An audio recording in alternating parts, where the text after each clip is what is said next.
সুপ্রিয় দর্শক, আমতল ৫ নং ওয়ার্ডের বোসারচালা মোহাম্মদ জামাল মিয়ার বাড়িতে গতকাল রাতে চুরি হয়েছে ২১,০০০ টাকা, আরও স্বর্ণ অলংকার, আরও বিভিন্ন মাল সামানা। একটু জানার চেষ্টা করবো যে কি কি নিছে, কি কি চুরি হয়েছে, একটু বলবেন। চুরি হয়েছে তোমার ১.৫ ভরি স্বর্ণের গহনা অলংকার ছিল, এটা নিচ্ছে ২১,০০০ টাকা নিচ্ছে। এই তৈরি আর যে যা কিছু টুকিটাকি নিচ্ছে না তেমন একটা মূল্যবান সম্পদ না। এই দুইটা জিনিস আমাদের সবচেয়ে বড় মূল্যবান সম্পদ। আমরা জানতে পেরেছি এভাবে আরও কয়েক বাড়িতে চুরি হয়েছে। তো এই ভিডিওটা সবাই শেয়ার করে দিবেন, সবাইকে দেখার সুযোগ করে দিবেন। তো বেশি বেশি সবাই শেয়ার করে দিবেন। তো আপনাদের এলাকায় যে চুরি হইতেছে, তাই এই বিষয় নিয়ে আপনারা কি পদক্ষেপ নিতেছেন? বা আসলে কি দেশের বর্তমান অবস্থা ভালো না, জরুরি অবস্থা ঘোষণা করা হয়েছে, যার কারণে এখানে প্রশাসনেরও অনেক তারা কাজে থেকে অবহেলিত দেশের রাজনৈতিক পরিপ্রেক্ষিতে, যার কারণে এখানে কিছু মাদকাসক্তি লোক, নেশাগ্রস্ত লোক আছে অঞ্চল ভেদে, সব এলাকায়, আমার এলাকাও আছে। আসলে মনে করি এই ধরনের লোকগুলাই এই এলাকায় ক্ষতিগ্রস্ত করতেছে বা চুরি করতেছে। আমরা যদি এটা একটু প্রতিকার নিতে পারি তাহলে সম্ভব। আর এই উদ্যোগ সবার মাধ্যমেই গ্রামবাসীকে নিয়ে করতে হবে, তা না হলে এককভাবে করা সম্ভব না। প্রত্যেকটা লোকের একটি সহযোগিতার প্রয়োজন। বর্তমানে সার্বিক যে অবস্থা, এই অবস্থার উপরে দেশের রাজনৈতিক প্রভাবটাই বর্তমানে বেশি কাজ করতেছে। আগের যে অবস্থা আর বর্তমান অবস্থা, কোনো নেতৃত্ব নাই, কারোর কোনো কমান্ড নাই, কেউ কোনো কারোর কথা কমান্ডে মানেও না। এই অবস্থায় যে বিভিন্ন জায়গায় চুরি ডাকাতি হচ্ছে, এটা কোনো প্রতিকার করার মতো প্রশাসনিক কোনো পরিস্থিতি নাই এখন।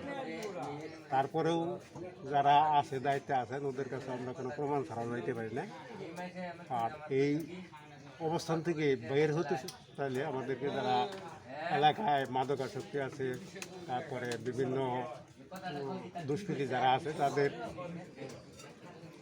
আইডেন্টিফাই করার জন্য এলাকায় যদি আমরা নেতৃস্থানীয় সবাই বৈশা নিয়ে যদি একটা সিদ্ধান্তে পৌঁছি যে কোথায় থেকে এই অঘটনগুলো ঘটতেছে, তো সবাই বসলে হয়তো একটা ফয়সালায় যাওয়া যাবে। সেই লক্ষ্যে আমরা সবাই কাজ করি।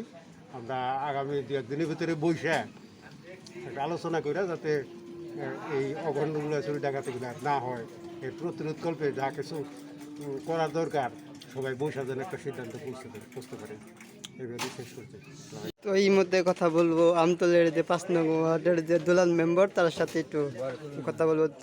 আপনাদের এলাকায় যে চুরি হইতেছে, ৫ নং ওয়ার্ডে যে চুরি হইতেছে, এই বিষয়ে আপনি কোনো পদক্ষেপ নিতেছেন কিনা বা নিবেন কিনা?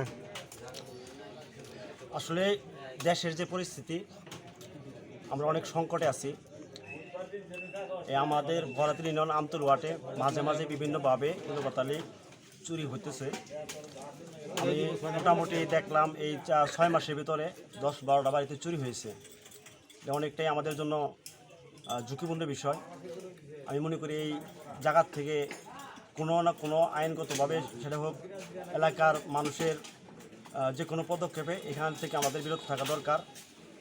আজকে 2টা বাড়ি চুরি হয়েছে। এর নাম তো নাকি না, জামাল ভাইয়ের বাড়িতে চুরি হয়েছে। প্রায় গয়না সহ, নগদ টাকা সহ 2.5 লক্ষ টাকার মতো সামান ক্ষতি হয়েছে। তার সাথে ফরহাদ ভাইয়ের বাড়িতেও চুরি হয়েছে। এর আগেও 3-4 জায়গায় আমতলে চুরি হয়েছে। আমরা চাই সেটা একমাত্র সম্ভব প্রশাসনের দৃষ্টি থাকতে হবে। এই চুরগুলা বারবারই চুরি করে মানুষের ঘুম হারাম করতেছে। মানুষ অনেকটাই সমস্যায় আছে, আমরাও সমস্যায় আছি। কিন্তু আমি আমতলের মেম্বার হিসেবে বলবো, আমি মনে করি যে কোনো ওয়ে এই সমস্যা থেকে আমাদের বেরিয়ে আসতে হবে। আমি যদি আমার বাড়িতে, আমার ঘরে যদি ভালো করে ঘুম না আসতে পারি, যদি আমার টেনশন থাকে, আমার কোনো কিছু চুরি হয়ে যেতে পারে, তাহলে আমার মনে হয় সবারই এই স্বস্তি তা কারো মনের মধ্যে নাই। সবাই এখন একটা আতঙ্কে আছে, কবে যেন আমার বাড়িতে চুরি হয়।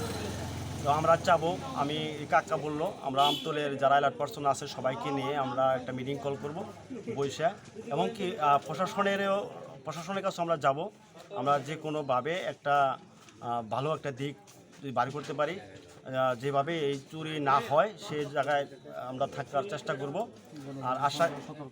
আর আশা করি এখন যে পরিস্থিতি দেশের, এই পরিস্থিতি মোকাবেলা করতে এখন মাঠে আছে সেনাবাহিনীর লোক, তারা আমাদেরকে বলতেছে যদি কোনো অশ্লীলতা চলে সে তাদেরকে জানাইতে বলতেছে।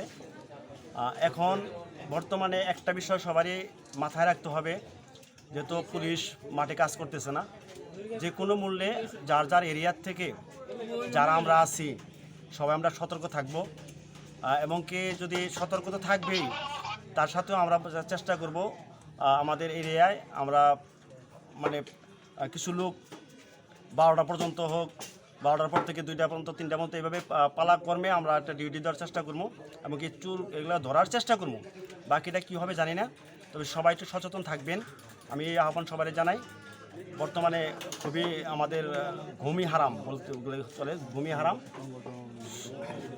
সবাই আপনারা সচেতন থাকবেন, এবং কি সবাই মিলে আমরা যেভাবে ভালো থাকতে পারি সেদিকে লক্ষ্য রেখে কাজ করতে হবে। তো আশা করি ইনশাল্লাহ একটা দিক আমরা পাবো, আমরা বসবো বসে আমরা যেহেতু আমতুলের বসতি, এই আমতুলের ভালো রাখার জন্য আমরা চেষ্টা করব। সবাইকে ধন্যবাদ, সবাই ভালো থাকবেন। আসসালামু আলাইকুম।